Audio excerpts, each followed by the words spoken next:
নমস্কার, আমি সুস্মিতা নতুন ছাদের ভিডিও নিয়ে চলে আসলাম আপনাদের সামনে। আজকে বানাবো ডিমের একটা নতুনত্ব রেসিপি। খেতে কিন্তু খুব ভালো হবে। আমি এখানে 5খানা ডিম নিয়ে নিয়েছি। প্রথমে সিদ্ধ বসিয়ে দেবো। কড়াইতে জল দিয়ে দিয়েছি। উনুনটা জ্বালাবো না, আগে ডিমগুলো দিয়ে নেব। উনুনটা আগে জ্বালালে জলটা গরম হয়ে যাবে, ডিমগুলো দেওয়ার সময় ফেটে যাবে। তাই উনুনটা জ্বালানোর আগে ডিমগুলো দিয়ে নেবেন। এবার উনুনটা জ্বালিয়ে নেব। ডিমটা থেকে সিদ্ধ হচ্ছে, প্রথমে সব কিছু গোছানো হয়ে গেছে। টমেটো আর পেঁয়াজটা কেটে নেবো। কীভাবে কাটছি আপনাদেরকে দেখাচ্ছি।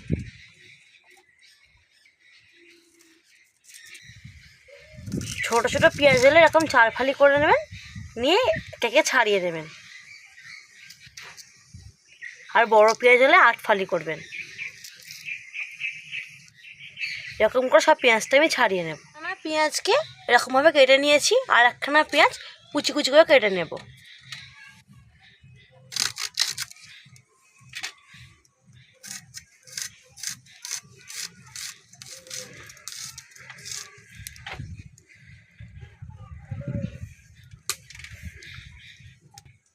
ঠিক এমন ছোট ছোট করে কেটে নিতে হবে।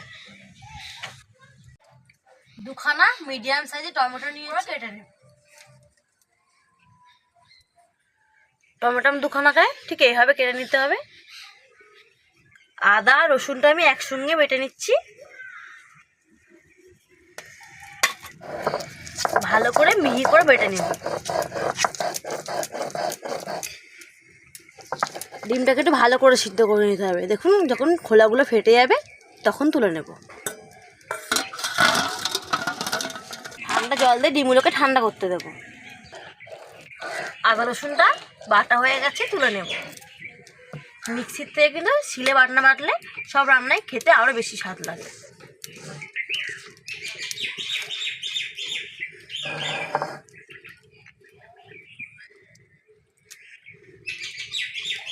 ডিমগুলো ঠান্ডা হয়ে গেছে, এবার ছাড়িয়ে নেব।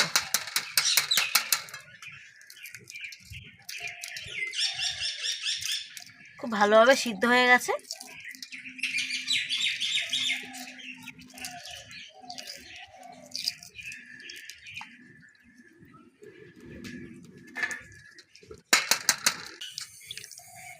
ডিমগুলো সব আমার ছাড়ানো হয়ে গেছে। কড়াটা ভালো করে গরম হয়ে গেছে, সাদা তেল দিয়ে দিচ্ছি।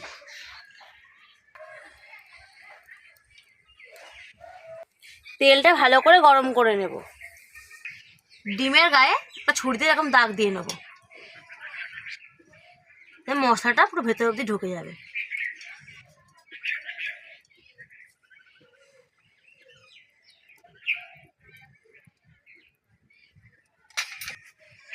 তেলটা ভালো করে গরম হয়ে গেছে, অল্প একটু নুন দিয়ে দিচ্ছি, সামান্য হলুদ গুঁড়ো দিয়ে দিচ্ছি।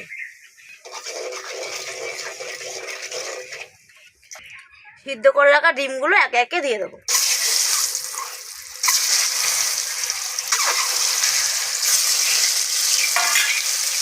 উল্টিয়ে পাল্টে ভালো করে লাল লাল করে ভেজে নেব।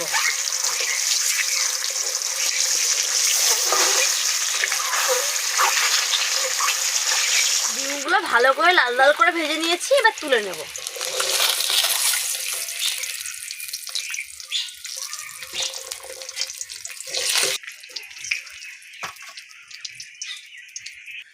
ওই তেলে কোনো রকম ফোড়ন দেওয়ার দরকার নেই, কুচিয়ে রাখা পেঁয়াজটা দিয়ে দেবো।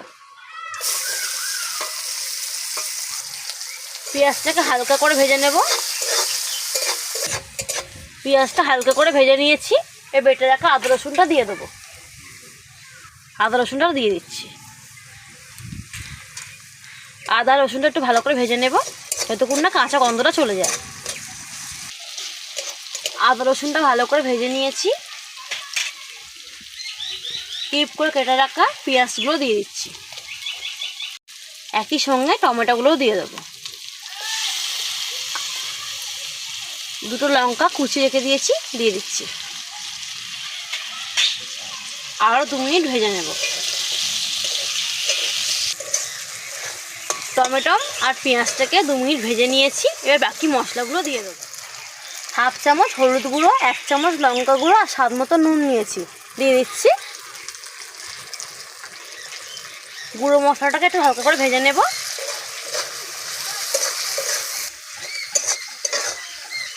মশলাটাকে ভালো করে ভেজে নিয়েছি।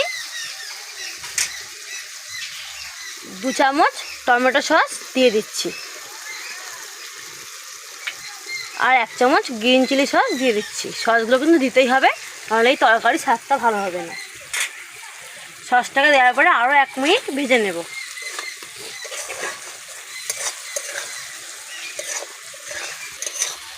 আরও 1 মিনিট মশলাটাকে ভাজা হয়ে গেছে। এবার ভেজে রাখা ডিমগুলো দিয়ে দেবো। একে একে ভেজে রাখা ডিমগুলো দিয়ে দিচ্ছি।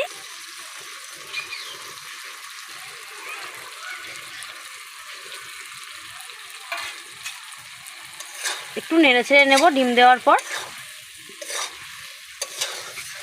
এবার সামান্য জল দিয়ে দেবো, খুব বেশি জল দেওয়ার প্রয়োজন নেই।